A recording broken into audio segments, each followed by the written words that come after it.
Ezra.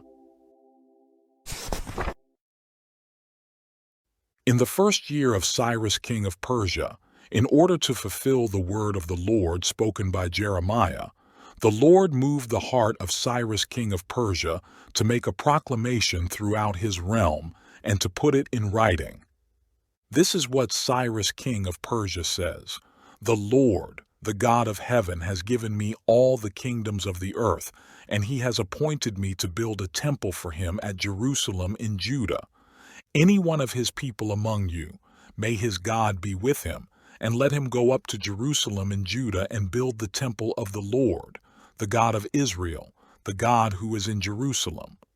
And the people of any place where survivors may now be living are to provide him with silver and gold, with goods and livestock, and with free will offerings for the temple of God in Jerusalem." Then the family heads of Judah and Benjamin, and the priests and Levites, everyone whose heart God had moved, prepared to go up and build the house of the Lord in Jerusalem. All their neighbors assisted them with articles of silver and gold, with goods and livestock, and with valuable gifts, in addition to all the free will offerings.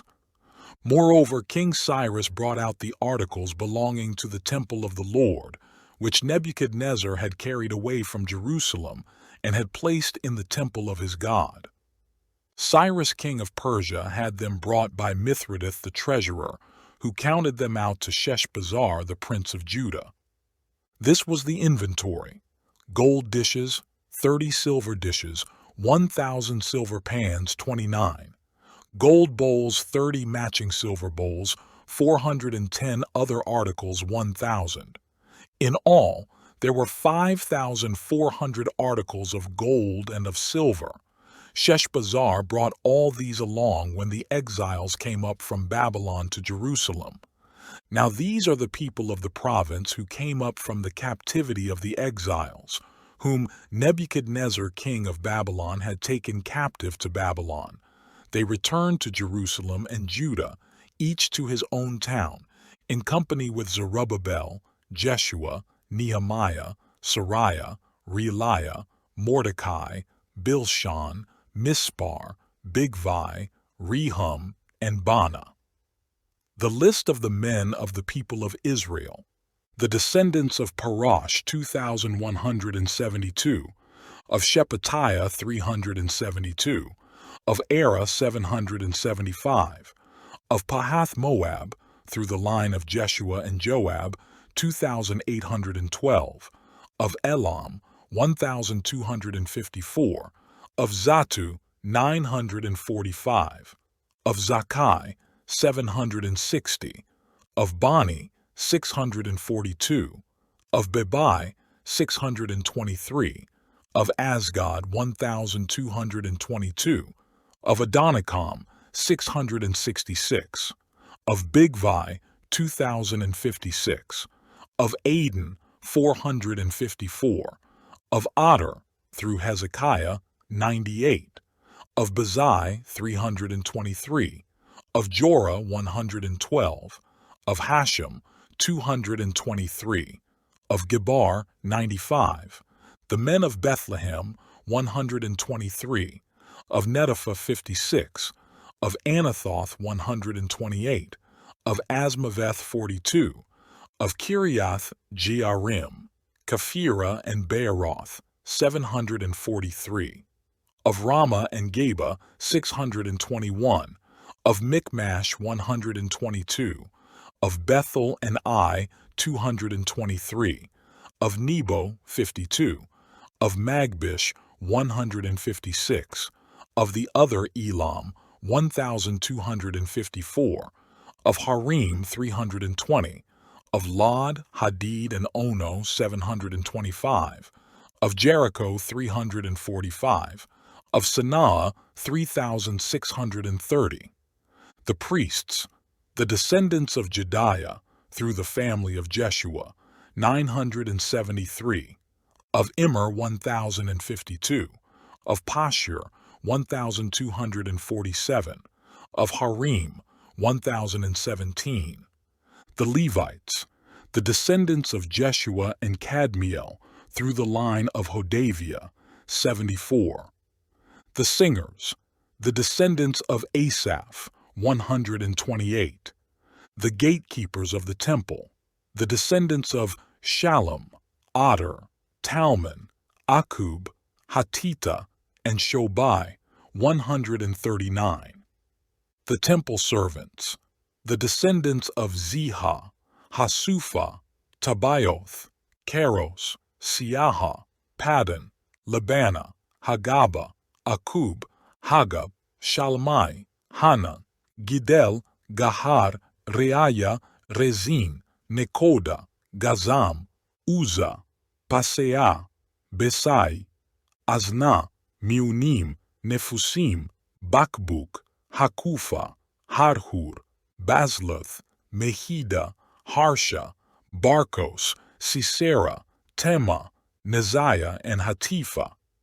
The descendants of the servants of Solomon, the descendants of Sotai, Hassophereth, Peruda, Jaala, Darkon, Giddel, Shephatiah, Haddel, Pokereth, Hazabaim, and Ami. The temple servants and the descendants of the servants of Solomon, 392. The following came up from the towns of Tel Melah, Tel Harsha, Kerub, Adon, and Immer, but they could not show that their families were descended from Israel. The descendants of Deliah, Tobiah, and Nekoda, 652. And from among the priests, the descendants of Hobiah, Hakkoz, and Barzillai, a man who had married a daughter of Barzillai the Gileadite and was called by that name. These searched for their family records, but they could not find them, and so were excluded from the priesthood as unclean. The governor ordered them not to eat any of the most sacred food until there was a priest ministering with the Urim and Thummim. The whole company numbered 42,360, besides their 7,337 men servants and maid servants, and they also had 200 men and women singers. They had 736 horses, 245 mules, 435 camels, and 6,720 donkeys. When they arrived at the house of the Lord in Jerusalem, some of the heads of the families gave free will offerings toward the rebuilding of the house of God on its site. According to their ability, they gave to the treasury for this work 61,000 drachmas of gold, 5,000 minas of silver, and 100 priestly garments.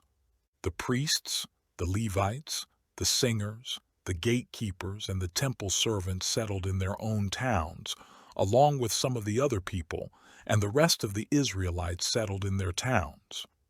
When the 7th month came and the Israelites had settled in their towns, the people assembled as one man in Jerusalem.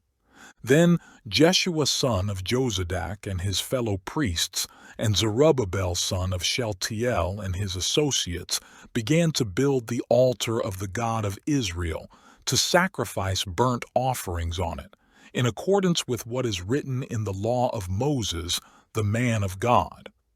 Despite their fear of the peoples around them, they built the altar on its foundation and sacrificed burnt offerings on it to the Lord, both the morning and evening sacrifices. Then, in accordance with what is written, they celebrated the Feast of Tabernacles with the required number of burnt offerings prescribed for each day.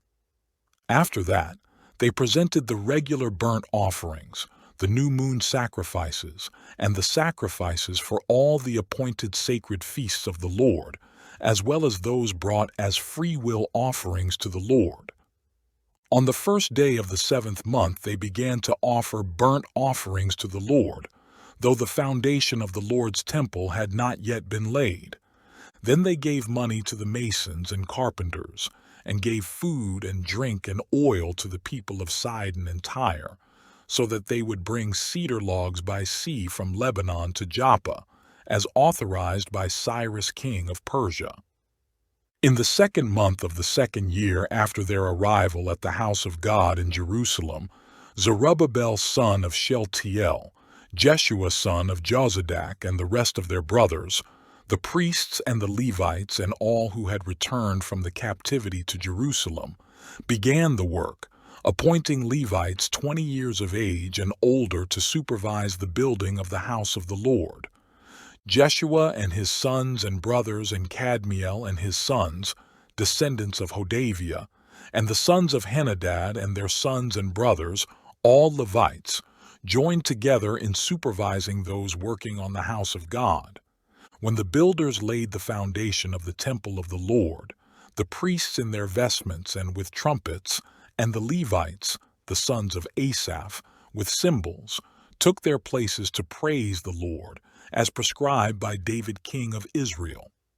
With praise and thanksgiving they sang to the Lord, "He is good. His love to Israel endures forever."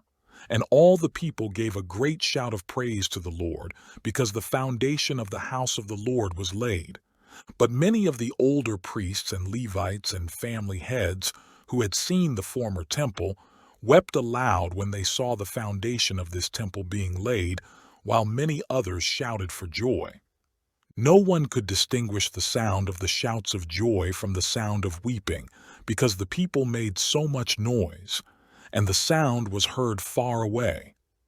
When the enemies of Judah and Benjamin heard that the exiles were building a temple for the Lord, the God of Israel, they came to Zerubbabel and to the heads of the families and said, "Let us help you build, because, like you, we seek your God and have been sacrificing to him since the time of Esarhaddon king of Assyria, who brought us here." But Zerubbabel, Jeshua, and the rest of the heads of the families of Israel answered, "You have no part with us in building a temple to our God. We alone will build it for the Lord, the God of Israel, as King Cyrus, the king of Persia, commanded us." Then the peoples around them set out to discourage the people of Judah and make them afraid to go on building. They hired counselors to work against them and frustrate their plans during the entire reign of Cyrus king of Persia and down to the reign of Darius king of Persia. At the beginning of the reign of Xerxes, they lodged an accusation against the people of Judah and Jerusalem. And in the days of Artaxerxes king of Persia, Bishlam, Mithridath, Tabeel, and the rest of his associates wrote a letter to Artaxerxes. The letter was written in Aramaic script and in the Aramaic language. Rehum, the commanding officer, and Shimshai, the secretary, wrote a letter against Jerusalem to Artaxerxes, the king, as follows.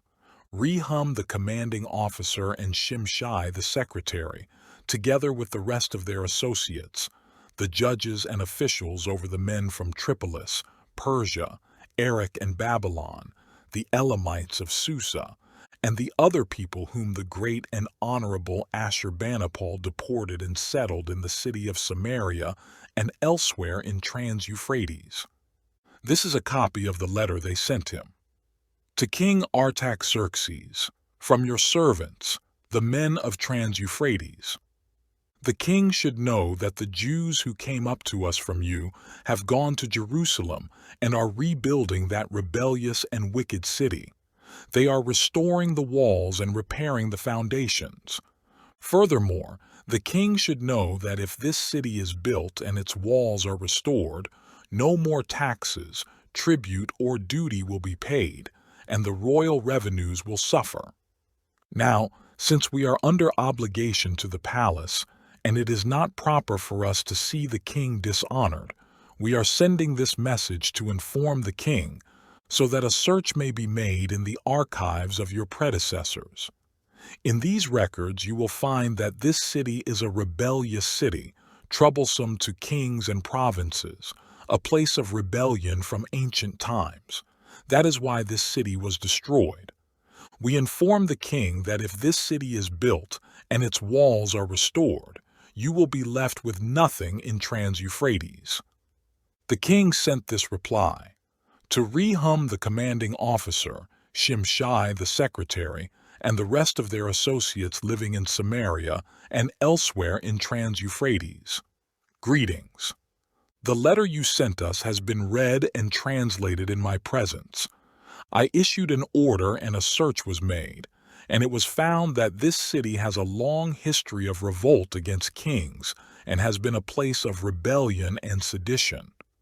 Jerusalem has had powerful kings ruling over the whole of Trans-Euphrates, and taxes, tribute, and duty were paid to them. Now, issue an order to these men to stop work, so that this city will not be rebuilt until I so order. Be careful not to neglect this matter. Why let this threat grow to the detriment of the royal interests? As soon as the copy of the letter of King Artaxerxes was read to Rehum and Shimshai the secretary and their associates, they went immediately to the Jews in Jerusalem and compelled them by force to stop. Thus the work on the house of God in Jerusalem came to a standstill until the 2nd year of the reign of Darius king of Persia. Now Haggai the prophet and Zechariah the prophet, a descendant of Iddo, prophesied to the Jews in Judah and Jerusalem in the name of the God of Israel, who was over them. Then Zerubbabel son of Shealtiel and Jeshua son of Jozadak set to work to rebuild the house of God in Jerusalem, and the prophets of God were with them, helping them. At that time, Tatnai, governor of Trans-Euphrates, and Shethar-Bozenai and their associates went to them and asked, "Who authorized you to rebuild this temple and restore this structure?" They also asked, "What are the names of the men constructing this building?" But the eye of their God was watching over the elders of the Jews, and they were not stopped until a report could go to Darius and his written reply be received. This is a copy of the letter that Tatnai, governor of Trans-Euphrates, and Shethar-Bozenai and their associates, the officials of Trans-Euphrates, sent to King Darius. The report they sent him read as follows: To King Darius, cordial greetings. The king should know that we went to the district of Judah, to the temple of the great God. The people are building it with large stones and placing the timbers in the walls. The work is being carried on with diligence and is making rapid progress under their direction. We questioned the elders and asked them, "Who authorized you to rebuild this temple and restore this structure?" We also asked them their names, so that we could write down the names of their leaders for your information. This is the answer they gave us. We are the servants of the God of heaven and earth, and we are rebuilding the temple that was built many years ago, one that a great king of Israel built and finished. But because our fathers angered the God of heaven, he handed them over to Nebuchadnezzar the Chaldean, king of Babylon, who destroyed this temple and deported the people to Babylon. However, in the 1st year of Cyrus king of Babylon, King Cyrus issued a decree to rebuild this house of God.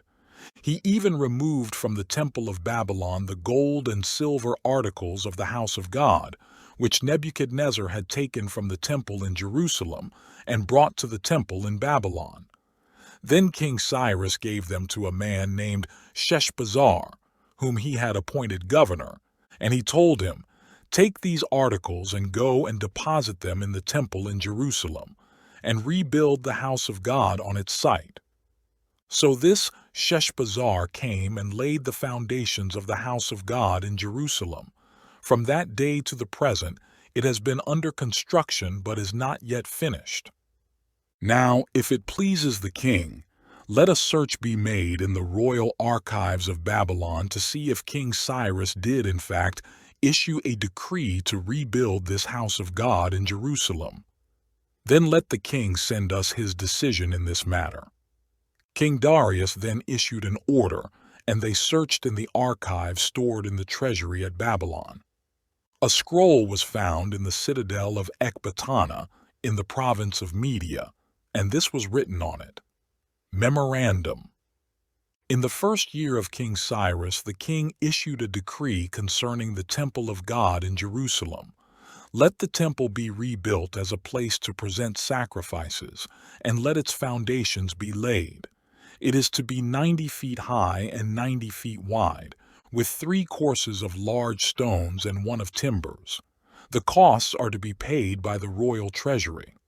Also, the gold and silver articles of the house of God, which Nebuchadnezzar took from the temple in Jerusalem and brought to Babylon, are to be returned to their places in the temple in Jerusalem. They are to be deposited in the house of God. Now then, Tattenai, governor of Trans-Euphrates, and Shethar-Bozenai, and you, their fellow officials of that province, stay away from there. Do not interfere with the work on this temple of God. Let the governor of the Jews and the Jewish elders rebuild this house of God on its site. Moreover, I hereby decree what you are to do for these elders of the Jews in the construction of this house of God. The expenses of these men are to be fully paid out of the royal treasury from the revenues of Trans-Euphrates, so that the work will not stop. Whatever is needed, young bulls, rams, male lambs for burnt offerings to the God of heaven, and wheat, salt, wine, and oil, as requested by the priests in Jerusalem, must be given them daily without fail, so that they may offer sacrifices pleasing to the God of heaven and pray for the well-being of the king and his sons. Furthermore, I decree that if anyone changes this edict, a beam is to be pulled from his house, and he is to be lifted up and impaled on it. And for this crime, his house is to be made a pile of rubble. May God, who has caused his name to dwell there, overthrow any king or people who lifts a hand to change this decree or to destroy this temple in Jerusalem. I, Darius, have decreed it. Let it be carried out with diligence. Then, because of the decree King Darius had sent, Tattenai, governor of Trans-Euphrates, and Shethar-Bozenai and their associates carried it out with diligence. So the elders of the Jews continued to build and prosper under the preaching of Haggai, the prophet, and Zechariah, a descendant of Iddo. They finished building the temple according to the command of the God of Israel and the decrees of Cyrus, Darius, and Artaxerxes, kings of Persia. The temple was completed on the 3rd day of the month Adar, in the 6th year of the reign of King Darius. Then the people of Israel, the priests, the Levites, and the rest of the exiles, celebrated the dedication of the house of God with joy. For the dedication of this house of God they offered 100 bulls, 200 rams, 400 male lambs, and, as a sin offering for all Israel, 12 male goats, 1 for each of the tribes of Israel. And they installed the priests in their divisions and the Levites in their groups for the service of God at Jerusalem, according to what is written in the book of Moses. On the 14th day of the 1st month, the exiles celebrated the Passover. The priests and Levites had purified themselves and were all ceremonially clean. The Levites slaughtered the Passover lamb for all the exiles, for their brothers the priests, and for themselves. So the Israelites who had returned from the exile ate it, together with all who had separated themselves from the unclean practices of their Gentile neighbors in order to seek the Lord, the God of Israel. For 7 days they celebrated with joy the feast of unleavened bread, because the Lord had filled them with joy by changing the attitude of the king of Assyria, so that he assisted them in the work on the house of God, the God of Israel. After these things, during the reign of Artaxerxes, king of Persia, Ezra son of Sariah, the son of Azariah, the son of Hilkiah, the son of Shallum, the son of Zadok, the son of Ahitub, the son of Amariah, the son of Azariah, the son of Meraioth, the son of Zerahiah, the son of Uzi, the son of Buki, the son of Abishua, the son of Phinehas, the son of Eleazar, the son of Aaron the chief priest. This Ezra came up from Babylon. He was a teacher well versed in the law of Moses, which the Lord, the God of Israel, had given. The king had granted him everything he asked, for the hand of the Lord his God was on him. Some of the Israelites, including priests, Levites, singers, gatekeepers, and temple servants, also came up to Jerusalem in the 7th year of King Artaxerxes. Ezra arrived in Jerusalem in the 5th month of the 7th year of the king. He had begun his journey from Babylon on the 1st day of the 1st month, and he arrived in Jerusalem on the 1st day of the 5th month, for the gracious hand of his God was on him. For Ezra had devoted himself to the study and observance of the law of the Lord, and to teaching its decrees and laws in Israel. This is a copy of the letter King Artaxerxes had given to Ezra the priest and teacher, a man learned in matters concerning the commands and decrees of the Lord for Israel. Artaxerxes, King of Kings, to Ezra the priest, a teacher of the law of the God of heaven. Greetings. Now I decree that any of the Israelites in my kingdom, including priests and Levites who wish to go to Jerusalem with you, may go. You are sent by the king and his 7 advisers to inquire about Judah and Jerusalem with regard to the law of your God, which is in your hand. Moreover, you are to take with you the silver and gold that the king and his advisers have freely given to the God of Israel, whose dwelling is in Jerusalem, together with all the silver and gold you may obtain from the province of Babylon, as well as the free will offerings of the people and priests for the temple of their God in Jerusalem. With this money be sure to buy bulls, rams, and male lambs, together with their grain offerings and drink offerings, and sacrifice them on the altar of the temple of your God in Jerusalem. You and your brother Jews may then do whatever seems best with the rest of the silver and gold in accordance with the will of your God. Deliver to the God of Jerusalem all the articles entrusted to you for worship in the temple of your God, and anything else needed for the temple of your God that you may have occasion to supply, you may provide from the royal treasury. Now I, King Artaxerxes, order all the treasurers of Trans-Euphrates to provide with diligence whatever Ezra the priest, a teacher of the law of the God of heaven, may ask of you, up to 100 talents of silver, 100 cores of wheat, 100 baths of wine, 100 baths of olive oil, and salt without limit.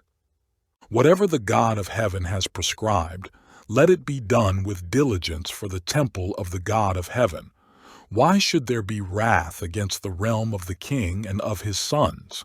You are also to know that you have no authority to impose taxes, tribute, or duty on any of the priests, Levites, singers, gatekeepers, temple servants, or other workers at this house of God. And you, Ezra, in accordance with the wisdom of your God which you possess, appoint magistrates and judges to administer justice to all the people of Trans-Euphrates, all who know the laws of your God. And you are to teach any who do not know them. Whoever does not obey the law of your God and the law of the king must surely be punished by death, banishment, confiscation of property, or imprisonment. Praise be to the Lord, the God of our fathers, who has put it into the king's heart to bring honor to the house of the Lord in Jerusalem in this way, and who has extended his good favor to me before the king and his advisers and all the king's powerful officials. Because the hand of the Lord my God was on me, I took courage and gathered leading men from Israel to go up with me. These are the family heads, and those registered with them who came up with me from Babylon during the reign of King Artaxerxes. Of the descendants of Phinehas, Gershom. Of the descendants of Ithamar, Daniel. Of the descendants of David, Hattush. Of the descendants of Shechaniah. Of the descendants of Parosh, Zechariah, and with him were registered 150 men. Of the descendants of Pahath-Moab, Eliahoenai son of Zerahiah, and with him 200 men. Of the descendants of Zattu, Shechaniah son of Jahaziel, and with him 300 men. Of the descendants of Adin, Ebed son of Jonathan, and with him 50 men.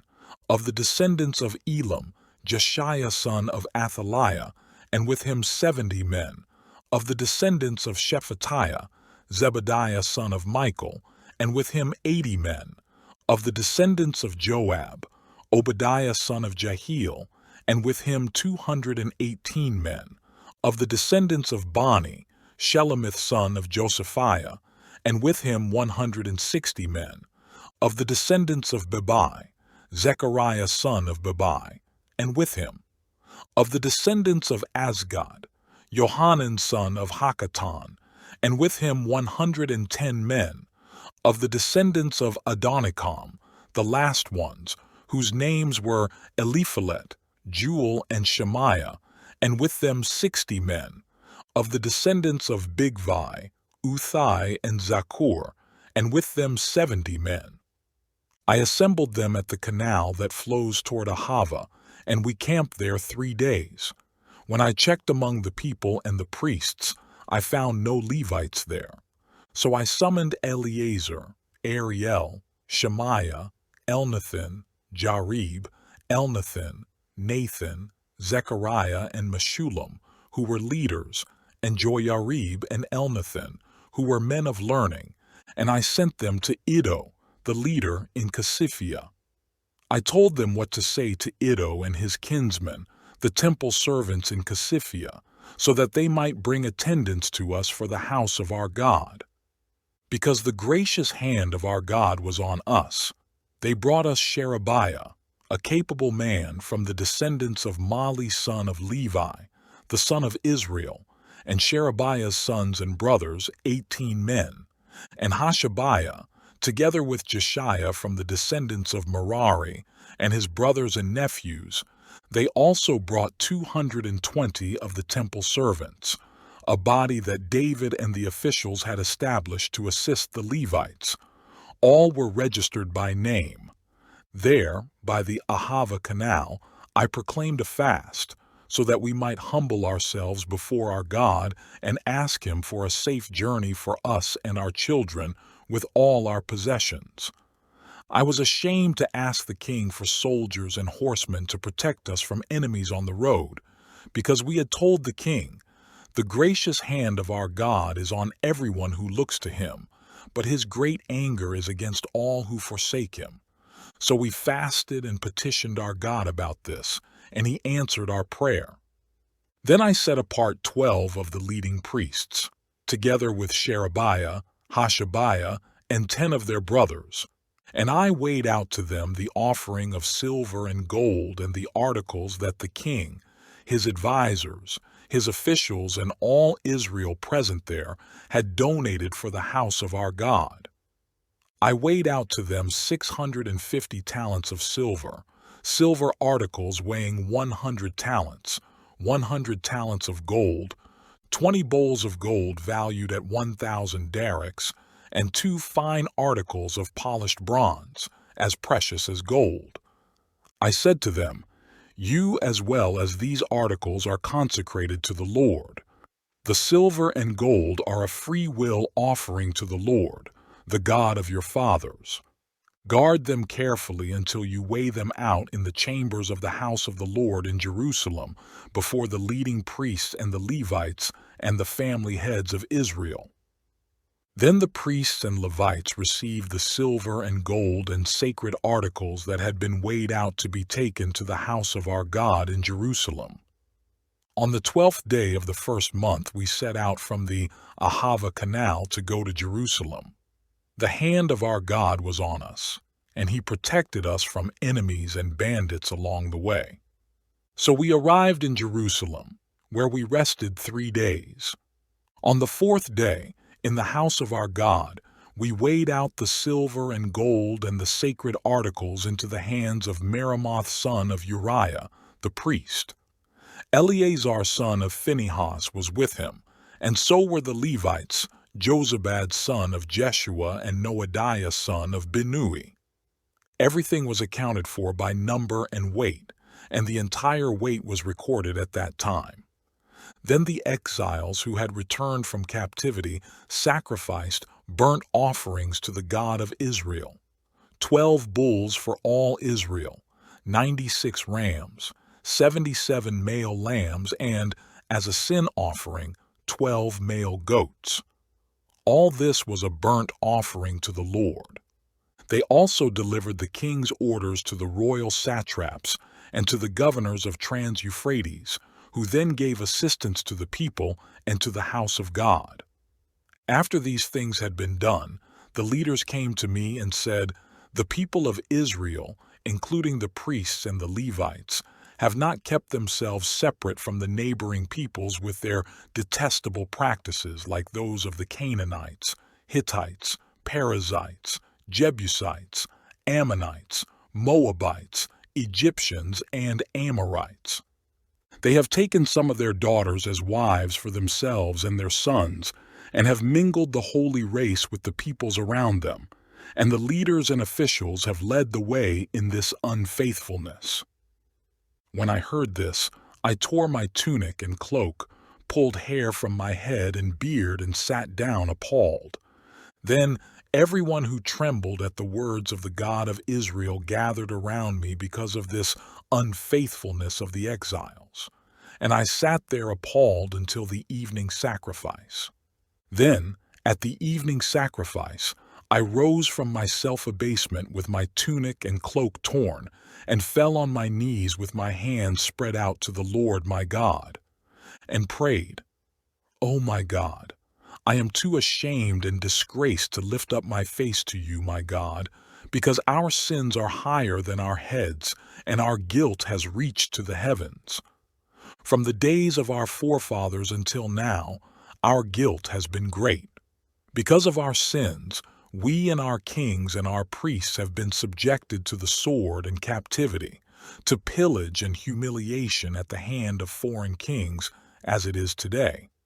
But now, for a brief moment, the Lord our God has been gracious in leaving us a remnant and giving us a firm place in his sanctuary.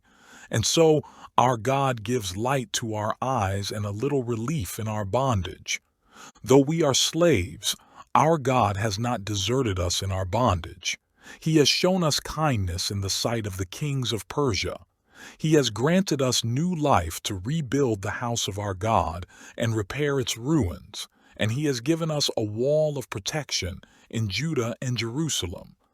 But now, O our God, what can we say after this? For we have disregarded the commands you gave through your servants the prophets when you said, 'The land you are entering to possess is a land polluted by the corruption of its peoples. By their detestable practices, they have filled it with their impurity from one end to the other. Therefore, do not give your daughters in marriage to their sons, or take their daughters for your sons. Do not seek a treaty of friendship with them at any time, that you may be strong and eat the good things of the land and leave it to your children as an everlasting inheritance. What has happened to us is a result of our evil deeds and our great guilt, and yet, our God, you have punished us less than our sins have deserved, and have given us a remnant like this. Shall we again break your commands and intermarry with the peoples who commit such detestable practices? Would you not be angry enough with us to destroy us, leaving us no remnant or survivor? O Lord, God of Israel, you are righteous. We are left this day as a remnant. Here we are before you in our guilt, though because of it not one of us can stand in your presence." While Ezra was praying and confessing, weeping and throwing himself down before the house of God, a large crowd of Israelites, men, women, and children, gathered around him. They too wept bitterly. Then Shechaniah son of Jehiel, one of the descendants of Elam, said to Ezra, "We have been unfaithful to our God by marrying foreign women from the peoples around us, but in spite of this, there is still hope for Israel. Now let us make a covenant before our God to send away all these women and their children in accordance with the counsel of my Lord and of those who fear the commands of our God. Let it be done according to the law. Rise up. This matter is in your hands. We will support you, so take courage and do it." So Ezra rose up and put the leading priests and Levites and all Israel under oath to do what had been suggested, and they took the oath. Then Ezra withdrew from before the house of God and went to the room of Jehohanan son of Eliashib. While he was there, he ate no food and drank no water, because he continued to mourn over the unfaithfulness of the exiles. A proclamation was then issued throughout Judah and Jerusalem for all the exiles to assemble in Jerusalem. Anyone who failed to appear within 3 days would forfeit all his property, in accordance with the decision of the officials and elders, and would himself be expelled from the assembly of the exiles. Within the 3 days, all the men of Judah and Benjamin had gathered in Jerusalem, and on the 20th day of the 9th month, all the people were sitting in the square before the house of God, greatly distressed by the occasion and because of the rain. Then Ezra the priest stood up and said to them, "You have been unfaithful. You have married foreign women, adding to Israel's guilt. Now make confession to the Lord, the God of your fathers, and do his will. Separate yourselves from the peoples around you and from your foreign wives."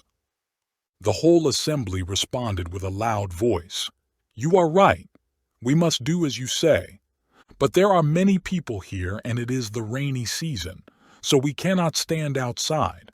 Besides, this matter cannot be taken care of in a day or two, because we have sinned greatly in this thing. Let our officials act for the whole assembly. Then let everyone in our towns who has married a foreign woman come at a set time, along with the elders and judges of each town, until the fierce anger of our God in this matter is turned away from us." Only Jonathan son of Asahel and Josiah son of Tikvah, supported by Meshullam and Shabbathai the Levite, opposed this. So the exiles did as was proposed. Ezra the priest selected men who were family heads, one from each family division, and all of them designated by name. On the first day of the 10th month they sat down to investigate the cases, and by the first day of the first month they finished dealing with all the men who had married foreign women.